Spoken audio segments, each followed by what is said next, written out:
Hello everyone, स्वागत है आप सभी का हमारे चैनल नॉलेज वर्ल्ड में। आज हम बात करने वाले हैं एरोप्लेन के बारे में। लगभग सभी लोगों ने एरोप्लेन देखा होगा। एरोप्लेन को सबसे पहले राइट ब्रदर्स ने 1903 में बनाया था। अब बात करते हैं हवाई जहाज हवा में कैसे उड़ता है। इसे समझने के लिए हमें 4 बलों पर ध्यान देना होगा: थ्रस्ट, घर्षण बल, गुरुत्वाकर्षण बल, ऊपर की ओर बल। अक्सर हवाई जहाज के दोनों पंखों पर एक एक इंजन लगे होते हैं। किसी किसी जहाज में एक ही इंजन लगा होता है। इंजन का काम थ्रस्ट पैदा करना होता है। कमर्शियल हवाई जहाज़ों में टर्बोफान इंजन लगा होता है।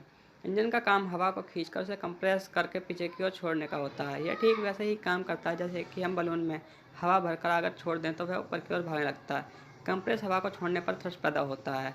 टर्बोफान इंजन के 5 पार्ट्स होते हैं। इंजन को अगर आगे से देखें तो सबसे पहले फैन दिखेगा। फैन टाइटेनियम ब्लेड से बना होता है और यह बहुत ही ताकतवर होता है, जो कि लाखों किलो हवा को खींचकर इंजन में भेजता है। वह 2 रास्तों से गुजरती है। एक सीधा इंजन में चली जाती है और दूसरा, जिसे हम बाईपास एयर कहते हैं, वह साइड से निकल जाती है। एयर से अलग से एक थ्रस्ट पैदा होता है। बाईपास एयर इंजन को ठंडा भी रखता है। कंप्रेसर का काम है हवा को कंप्रेस करना, यानी कि हवा को दबाकर उसका घनत्व बढ़ा देना। कंप्रेसर के अंदर के ब्लेड छोटे होते चले जाते हैं और हवा को कंप्रेस करते जाते हैं। कंप्रेसर के बाद हवा कंबस्टर में जाती है, जहां उसको तेल पेट्रोल के साथ मिलाकर जलाया जाता है। यह सुनने में तो बहुत ही आसान लग रहा है, लेकिन यह बहुत ही कॉम्प्लेक्स प्रोसेस है। टरबाइन, जब गर्म जलती हवा टरबाइन से गुजरती है तो वह टरबाइन को तेज़ी से घुमाती है और टरबाइन से ही फैन और कंप्रेसर के सॉफ्ट जुड़े होते हैं, जो कि और भी अधिक तेज़ी से हवा को खींचने लगते हैं। मिक्सर नोजल, यह लास्ट स्टेप है जहाँ पर कंप्रेस हवा को तेज़ी से बाहर निकाल दिया जाता है। जैसे ही हवा नोजल से बाहर निकलती है, यही न्यूटन का तीसरा नियम लागू होता है। प्रतिक्रिया की उसके बराबर तथा उसके विरुद्ध दिशा में प्रतिक्रिया होती है। जब हवा तेज़ी से नोजल से बाहर निकलती है तो यह प्लेन को आगे धकेलता है। इस आगे के बल को हम थ्रस्ट कहते हैं। जब प्लेन आगे जाता है तो एक और बल आता है जिसे हम घर्षण बल कहते हैं, लेकिन थ्रस्ट बल घर्षण बल से ज़्यादा होता है, इसलिए प्लेन आगे बढ़ता है। घर्षण बल को समझने के लिए एक और उदाहरण: जब हम चलती हुई कार में बैठे होते हैं और अगर हमने हाथ खिड़की से बाहर निकाले हों तो हम अपने हाथ पर हवा के द्वारा लगाया गया घर्षण बल महसूस कर सकते हैं। घर्षण बल पीछे की तरफ हाथ को धकेलता है, लेकिन चूंकि कार का थ्रस्ट बल ज़्यादा होता है और हमारे हाथ मजबूत होते हैं, इसलिए हमारा हाथ कार के साथ ही आगे बढ़ता है। यह सब कार की रफ्तार पर निर्भर करता है। अगर रफ्तार बहुत ज़्यादा है, मान लीजिए 2000 किलोमीटर आवर, तो हमारे हाथ पर इतना घर्षण बल लगेगा कि या तो हमारा हाथ टूट जाएगा या फिर जल जाएगा। दूसरा उदाहरण: कभी कभी उल्कापिंड धरती के वायुमंडल में आते हैं ही जल जाते हैं, क्योंकि उनकी रफ्तार इतनी ज़्यादा होती है कि घर्षण बल ज़्यादा होने के कारण उनमें आग लग जाती है। प्लेन में घर्षण बल कम करने के लिए उसे एरोडायनेमिक्स बनाया जाता है और उड़ने के बाद चक्कों को छिपा दिया जाता है ताकि घर्षण बल कम लगे और थ्रस्ट ज़्यादा लगे, जिससे कि प्लेन आगे बढ़ते रहे।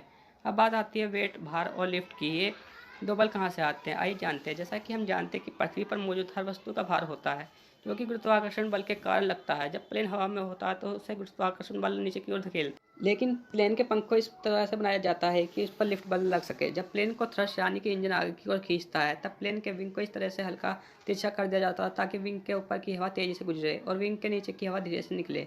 जब ऊपर की हवा तेज़ी से निकलने लगती है तो विंग के ऊपर की हवा का दबाव विंग के नीचे मौजूद हवा के दबाव से कम हो जाता है और यहीं पर लिफ्ट बल सामने आता है, जो प्लेन को ऊपर की ओर धकेलता है। चूँकि प्लेन का लिफ्ट बल वेट से ज़्यादा होता है, इसलिए प्लेन हवा में उड़ जाता है। एक बार हवा में उड़ने के बाद सारे बल समान हो जाते हैं। जब लिफ्ट और थ्रस्ट बल ज़्यादा होता है तो प्लेन ऊपर की ओर बढ़ता है। जब सारे बल बराबर होते हैं तो प्लेन सीधा लाइन में चलता है। जब गुरुत्वाकर्षण बल और घर्षण बल ज़्यादा होते हैं तो प्लेन नीचे आ जाता है। प्लेन को नीचे लाने के लिए प्लेन की रफ्तार को कम करना पड़ता है, यानी कि थ्रस्ट को कम करना पड़ता है। ये सब इंजन की रफ्तार को कम करने से होता है। अब बात करते हैं एरोप्लेन के माइलेज के बारे में। एरोप्लेन का माइलेज कितना होता है? आमतौर पर बाइक और कार में प्रयोग किया जाने वाला ईंधन सामान्य होता है, लेकिन एरोप्लेन में उपयोग किया जाने वाला ईंधन हवाई जहाज़ की क्षमता के अनुसार अलग अलग होता है, जैसे aviation fuels, jet fuels, aviation gasoline fuels और बायोफ्यूल्स आदि। इन ईंधन को प्लेन के इंजन की क्षमता के अनुसार प्रयोग किया जाता है। यहाँ हम आपको जाने माने विमान बोइंग 747 का उदाहरण देकर बताएंगे। ये दुनिया में सबसे ज़्यादा चलने वाले विमानों में से एक है और इसकी गिनती दुनिया के सबसे बड़े विमानों में होती है। इस विमान ने दुनिया भर में अपनी एक खास पहचान बनाई हुई है।